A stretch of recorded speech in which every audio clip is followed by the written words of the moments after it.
we're gonna do some front brakes on this 2008 Mini Cooper S Turbo. First thing you want to do is take your 17mm and get these 3 lug nuts off, and then get your key, take that off. Then you want to jack it up at that square right there underneath your body and pull the wheel off. Next thing you need to do once the wheel is off, you come to the front.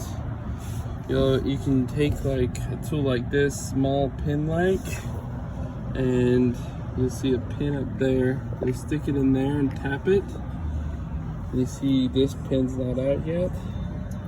Put it against that pin like that, and then tap it with your hammer, and it will make, I did it already on the top, it'll push this pin out just like right there. And then what you'll do is you'll grab your tool and put it like right like this against the head of it, and then tap it again until it's out more like this. Then you can slide it out, and once it's out, it should release a lot of pressure on the whole brake system. And then you'll want to do the same thing on this bottom one. Tap it until the head goes out. So you tap it until the head goes out like that, and then you want to get your little whatever you're using for like a pin tapper, and then put it right there, and then tap it out more. Once you get the pin out, this thing, this clip that was in there, like kind of like this, you have to finesse it out a little bit. It goes in like kind of like this.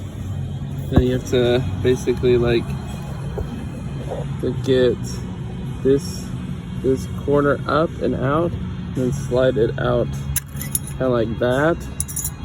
And then what you can do is you need to grab your caliper spreader and then start spreading these out.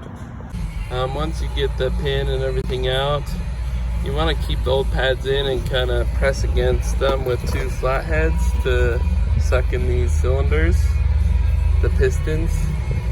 And once you got those sucked in, you can get your new pads and just slide them in like that. Here's the other one. You kind of have to tap it a little bit to get it in. Once that's in, then you want to grab your spring thing, line it up under there like that, and then get your pin back in. You want to make sure on these pads they have little holes in them. You can see that hole on the pad. You want to make sure you line it up so it goes through the hole on this one and the hole on this one, and then this pushes it down. Once you get that in, it should look something like that, where it goes under the spring and through the 2 holes of the pads. Make sure to tap it in all the way so this head is basically all the way it can go right there. And then do the top one too. Once you get both pins in, you should see the tips of them just like you did when you removed it. And the spring should be tight, and then you're done. And then you're ready to put the wheel back on and tighten it up. Okay, if you're doing the side that has the brake wear sensor, make sure to put that in also. It goes in that little slot right there on the inner pad. And these little springs sometimes fall out of these wear sensors, so make sure to put that in. You grab your wear sensor and it goes in a little slot right there. And push it in tight.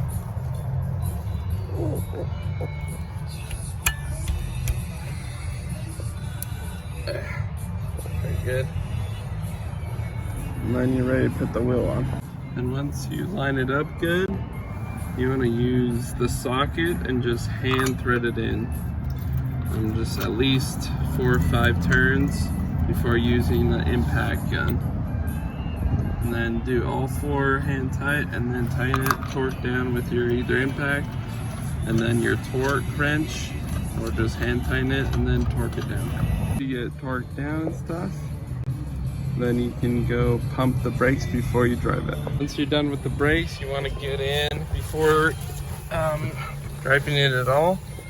Pump the brakes. Make sure all the brakes are gonna apply brakes when you need them. I've seen people drive off and have to pump it like a madman not to hit something. So make sure you do that, and then it'll be good.